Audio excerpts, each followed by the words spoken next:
راگنی ہوشیار ہو گئی کیونکہ اب کسی بھی وقت جہاز کو ہائی جیک کیا جا سکتا تھا۔ وہ ایک ایک مسافر کو غور سے دیکھ رہی تھی، ان کی حرکتوں کا جائزہ لے رہی تھی۔ اتنے میں ایک مسافر اٹھ کر غسل خانے کی جانب گیا۔ کیا یہی نقاب والا ہائی جیکر تھا؟ جاننے کے لیے یہ کہانی مکمل دیکھیے۔ السلام علیکم، قصہ کہانی میں خوش آمدید۔ امید ہے کہ آپ سب لوگ خیریت سے ہوں گے۔ پیش خدمت ہے پر اسرار نقاب پوش، قسط نمبر 15، جہاز کا ہائی جیک۔ تو کہانی شروع کرتے ہیں۔ راگنی ناگن سانپ کی شکل میں رینگتی ہوئی ایئرپورٹ کا جنگلہ پار کر گئی۔ اب وہ کھلے میدان میں تھی جہاں دور رن وے پر کراچی جانے والا جہاز تیار کھڑا تھا۔ اس پر سیڑھی لگ چکی تھی مگر ابھی مسافروں نے آنا شروع نہیں کیا تھا۔ جہاز میں سامان بھرا جا رہا تھا۔ ناگن کو سب سے زیادہ پریشانی یہ تھی کہ وہ جہاز کے اندر کیسے جائے گی۔ اگر وہ سیڑھی سے جانے کی کوشش کرتی ہے تو عملے کے لوگ دیکھ لیں گے اور اسے مارنے کی کوشش کریں گے۔ راگنی غائب ہو کر بڑی آسانی سے جہاز کے اندر جا سکتی تھی مگر مشکل یہ تھی کہ غائب ہونے کے لیے ضروری تھا کہ راگنی اپنے منہ میں شیشناگ کا مہرہ رکھے، اور اس وقت شیشناگ کا مہرہ اس کے پاس نہیں تھا۔ یہ مہرہ اس قبرستان میں تھا جہاں اگر وہ جاتی تو اسے دیر ہو سکتی تھی۔ یہی سوچتی ہوئی ناگن سانپ کے روپ میں زمین پر رینگتی ہوئی کراچی جانے والے جہاز کے قریب پہنچ کر ایک طرف چھپ کر بیٹھ گئی۔ اس نے دیکھا کہ ایک لمبے ٹریلر پر جہاز کی کینٹین میں رکھا جانے والا کھانے پینے کا سامان جہاز کی طرف جا رہا ہے۔ اگر وہ سامان کے ساتھ چپک کر جہاز میں جاتی تو اس سرد خانے میں بند ہو جاتی جہاں مسافروں کا سامان رکھا جاتا ہے اور جسے بند کر دیا جاتا ہے۔ کینٹین کا سامان تو جہاز کے اندر جہاں مسافر ہوتے ہیں وہیں جاتا ہے۔ اس لیے راگنی نے یہی فیصلہ کیا کہ وہ کسی طریقے سے ٹریلر پر جو جہاز کی کینٹین پر سامان اندر جا رہا ہے اس میں بیٹھ جائے۔ ٹریلر پر 4 بڑے بڑے صندوق لدے ہوئے تھے۔ ان میں ایک لکڑی کا کھلا باکس بھی تھا جس میں مشروب کی لمبی بوتلیں رکھی تھیں۔ یہ بڑے کریٹ کی طرح تھیں۔ ناگن تیزی سے رینگتی ہوئی ٹریلر کی طرف بڑھی۔ جب وہ اس کے قریب سے گزرا تو اس نے ایک ہلکی سی چھلانگ لگائی اور کریٹ کے ساتھ چپک گئی۔ پھر وہ رینگتی ہوئی کریٹ کے اندر جو خشک گھاس بھری تھی اس میں چھپ کر بیٹھ گئی۔ جہاز کے کچن کا سامان نیچے سے لفٹ کے ذریعے کچن میں پہنچا دیا گیا۔ ناگن بھی سانپ کی شکل میں اوپر جہاز کے کچن میں آ گئی۔ اس نے اتنی دیر میں یہ کام ضرور کر لیا تھا کہ بڑے کالے سانپ سے اپنے آپ کو باریک چھوٹے سانپ میں تبدیل کر لیا تاکہ وہ آسانی سے دیکھی نہ جا سکے۔ اب کچن سے نکل کر جہاز کے اندر چھپنے کا مسئلہ تھا۔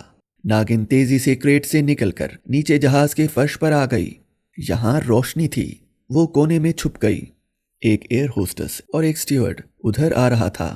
جب ان کے قدم اس کے قریب سے آگے نکل گئے تو ناگن نے اپنی ننھی سی سانپ والی گردن نکال کر باہر دیکھا۔ جہاز میں مسافروں نے آنا اور اپنی اپنی سیٹوں میں بیٹھنا شروع کر دیا تھا۔ جہاز کے 2 غسل خانے تھے۔ ایک غسل خانہ ناگن کے بالکل قریب کچن کے ساتھ ہی تھا، دوسرا جہاز کی دوسری طرف کونے میں تھا۔ وہ سوچنے لگی کہ گنڈا کس غسل خانے میں جا کر کالا نقاب پہنے گا۔ یہ سوچتے ہوئے وہ کچھ الجھ گئی۔ آخر اس نے یہی فیصلہ کیا کہ جب دونوں غسل خانوں میں جانے کا چانس ایک جیسا ہے تو کیوں نہ اسی غسل خانے کے باہر کسی مناسب جگہ پر چھپ کر وقت کا انتظار کیا جائے۔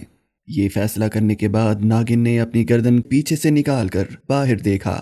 اسے جہاز کی چھت پر لگی ٹیوب لائٹ کے پیچھے ایک چھوٹی سی جگہ خالی نظر آئی۔ یہ جگہ اس کے چھپنے کے لیے بڑی مناسب تھی۔ موقع ملتے ہی وہ کچن سے رینگ کر باہر آئی اور بجلی کی سی تیزی سے جہاز کی دیوار پر سے ہوتی ہوئی چھت میں ٹیوب لائٹ کے شیشے کے کونے میں جو خالی جگہ تھی وہاں چھپ کر بیٹھ گئی۔ اب وہ نیچے سارے جہاز کو دیکھ سکتی تھی۔ جہاز میں مسافر اپنی اپنی سیٹوں پر بیٹھ رہے تھے۔ ایئر ہوسٹس ان کی مدد کر رہی تھیں۔ کچھ دیر بعد جہاز کی ساری سیٹیں مسافروں سے بھر گئیں۔ پھر جہاز کی دونوں سیڑھیاں اتار دی گئیں، دروازے بند کر دیے گئے۔ جہاز کے آس پاس جو گاڑیاں کھڑی تھیں وہ دور چلی گئیں۔ ناگن غور سے ایک ایک مسافر کو دیکھنے لگی۔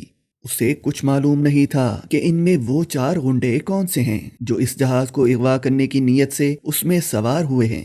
اتنا اسے یقین تھا کہ وہ چاروں جہاز میں سوار ہو چکے ہیں کیونکہ اسے قبر کے مردے کی اطلاع پر یقین تھا۔ جہاز میں اعلان کیا گیا کہ حفاظتی بیلٹ باندھ لیں اور سگریٹ بجھا دیں۔ جہاز آہستہ آہستہ سرکنے لگا۔ پھر وہ کافی دور رن وے یعنی ہوائی پٹی پر اس جگہ آ کر رک گیا جہاں سے اس نے ٹیک آف کرنا تھا۔ جہاز کے دونوں انجن چلا دیے گئے۔